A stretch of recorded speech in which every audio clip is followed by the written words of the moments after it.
नमस्कार, आप देख रहे हैं N news live. Shri Sundarkand Samiti Kahalgaon के तत्वाधान में पिछले 37 सालों से प्रत्येक मंगलवार या शनिवार को निरंतर सामूहिक हनुमान चालीसा और सुंदरकांड पाठ का आयोजन होते चला आ रहा है। इसी कड़ी में सत्यनारायण शाह के आवास पर सुंदरकांड का सामूहिक पाठ किया गया। इस अवसर पर श्रद्धालुओं ने विधिवत पूजा अर्चना कर भगवान हनुमान को भोग लगाकर प्रसाद बांटा और भगवान के जयकारे लगाए। श्री सुंदरकांड समिति में स्वामी श्री मधुसूदन आचार्य श्री निकुंज धाम वृंदावन भी पधारे। उन्होंने बताया कि प्रत्येक शनिवार या मंगलवार को क्षेत्र में सुंदरकांड और हनुमान चालीसा का सामूहिक पाठ किया जाता है। यह 37 सालों से निरंतर चला आ रहा है। विश्व कल्याण और सुख समृद्धि के लिए सामूहिक सुंदरकांड का पाठ किया जाता है। कली में साक्षात हनुमान जी महाराज प्रकट देवता हैं, क्योंकि हनुमान जी चारों युग में रहे हैं। इस कांड को क्यों बोला गया सुंदरकांड? हनुमान जी सीता जी के खोज में लंका गए थे और लंका त्रिकुटाचल पर्वत पर बसी हुई थी। त्रिकुटाचल पर्वत यानी यहाँ 3 पर्वत थे। पहला सुबैल पर्वत जहाँ मैदान में युद्ध हुआ, दूसरा नील पर्वत जहाँ राक्षसों के महल बसे हुए थे, और तीसरे पर्वत का नाम है सुंदर पर्वत जहाँ अशोक वाटिका थी। इसी वाटिका में हनुमान जी और सीता जी की भेंट हुई थी। इस कांड की यही सबसे प्रमुख घटना थी, इसीलिए इसका नाम सुंदरकांड रखा गया। सुंदरकांड से मिलता है मानसिक लाभ। वास्तव में श्री रामचरितमानस की सुंदरकांड की कथा सबसे अलग है। संपूर्ण श्री रामचरितमानस भगवान श्री राम के गुणों और उनके पुरुषार्थ को दर्शाती है। सुंदरकांड एकमात्र ऐसा अध्याय है जो श्री राम के भक्त हनुमान जी की विजय का है। मनोवैज्ञानिक नजरिए से देखा जाए तो यह आत्मविश्वास और इच्छा शक्ति बढ़ाने वाला कांड है। सुंदरकांड के पाठ से व्यक्ति को मानसिक शक्ति प्राप्त होती है। किसी भी कार्य को पूर्ण करने के लिए आत्मविश्वास मिलता है। मौके पर संतोष पांडे, संदीप रुंगटा, संटी शाह, आशीष चौधरी, दीपक शाह, संतोष झा, पवन सहित दर्जनों श्रद्धालु उपस्थित थे। देखें एन न्यूज लाइव की ये खास रिपोर्ट।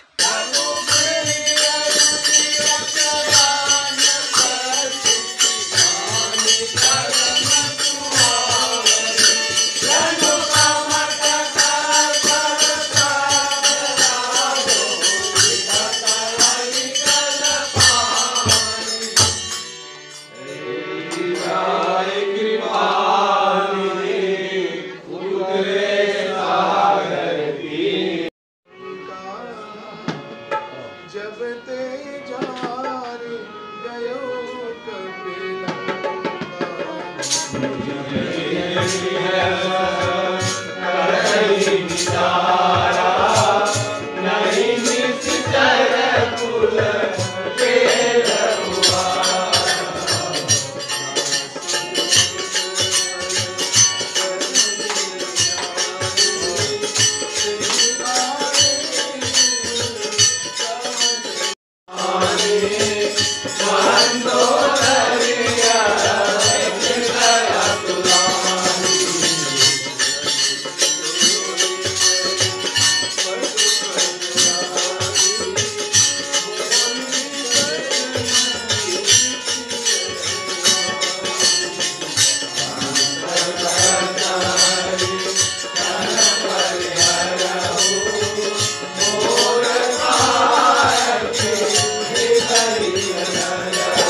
करेंगे।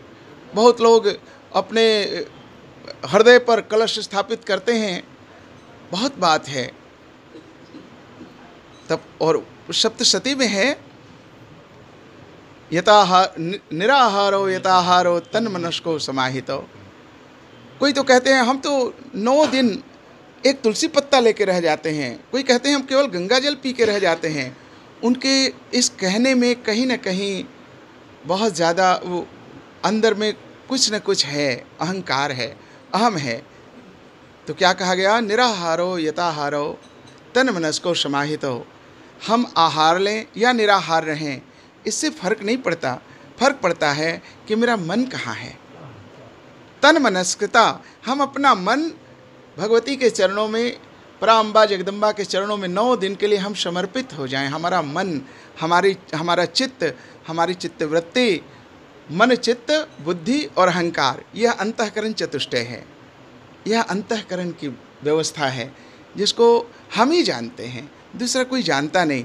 और कभी कभी हम भी नहीं जानते कब अहंकार हो गया चित्त में। तो मन, बुद्धि, चित्त, अहंकार, ये 4 चीज़ें हैं जो अंदर की बात है। इनके प्रति सतर्क रहने की आवश्यकता है। मिलहि न रघुपति बिनु अनुरागा।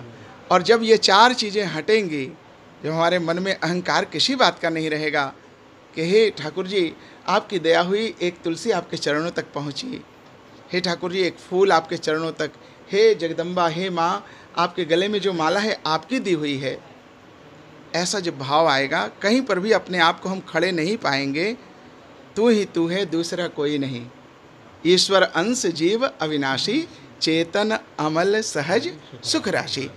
लेकिन हम तो कर्मों में पड़े हुए हैं और छोटा छोटा थोड़ा थोड़ा कर्म करके और उसके बाद इतना अहंकार लेके, इतना भारीपन अपने अंदर में गरुता लाए हुए हैं कि हम तो डूबने के लिए तैयार हैं। भाई जो भारी होगा वो डूबेगा और जो हल्का रहेगा, आप देखें ना अभी बाढ़ के दिनों में एक तिनका उछाल तरंगों पे ऊपर से नीचे आता जाता है लेकिन डूबता नहीं है, क्योंकि उसमें भारीपन नहीं है। तृणादपि सुनीचेना तरोहरपि सहिष्णुना अमानिना मानदीन कीर्तनीय सदा हरि। ये 4 बातें जीवन में हमें बांध लेनी चाहिए। यदि 4 बातें हमने सीख लिया जीवन में तो प्रभु से मिलना बड़ा सहज है, सरल है, कोई कठिनाई नहीं है। पहला, तिनके से भी अपने आप को हल्का बनाओ। किसी बात की गरुता न लाओ कि हम विद्वान हैं, हम धनवान हैं, हम ऐश्वर्यवान हैं, हम सौंदर्यवान हैं। कोई वान नहीं, क्योंकि सब जगह भगवान ही भगवान हैं, हम कहीं हैं नहीं। तो तृणादपि सुनीचेना तरोहरपि सहिष्णुना। और वृक्षों की तरह सहना सीखो, है ना। जैसे वृक्ष जाड़ा गर्मी बरसात सहते हैं, वैसे जीवन में सुख दुख तो आते रहेंगे।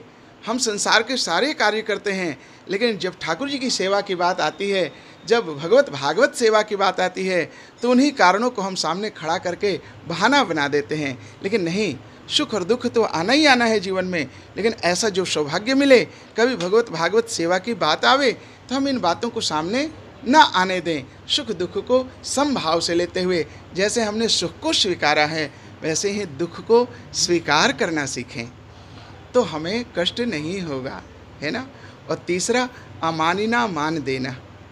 स्वयं अमानी रह करके दूसरों को मान देना सीखें, क्योंकि इस स्वार्थी संसार में किसी को बिना स्वार्थ के कोई मान नहीं देता। आप जब कभी जाते हैं कहीं, तो आपको मान तभी मिलता है जब आपसे कोई काम हो, नहीं तो कोई मान देने वाला नहीं है। इसलिए हम दुख को अपने साथ लेके जाते हैं। हम वहाँ जा रहे हैं, हमारा ऐसा मान होना चाहिए, ऐसा होगा, ये होगा, तो हम तो अगर नहीं हुआ तो हमें दुख होता है। इसलिए चैतन्य महाप्रभु कहते हैं, अमानिना मान देना। यह कला क्यों नहीं सीखते हो? स्वयं अमानी रह करके दूसरों को मान देना सीखो। और चौथी जो बातें हैं, इसमें कहीं कोई बाधा नहीं है, ना आपके काम के लिए रोक है, ना आपके व्यापार के लिए रोक है। संसार भी ठीक, लोक और परलोक दोनों ठीक हो जाएगा। कीर्तनीय सदा हरे। चौथी बात है, कीर्तनीय सदा हरे। जिस देश में, जिस वेश में, जिस परिवेश में रहें, राधा रमन राधा रमन राधा रमन कहें। हम जहाँ भी रहें भगवान को स्मरण करते रहें। याद आएगा उनको कभी न कभी, दास पाएगा उनको कभी न कभी ऐसा विश्वास मन में जगाते चलो, कृष्ण गोविंद गोपाल गाते चलो। M News Live।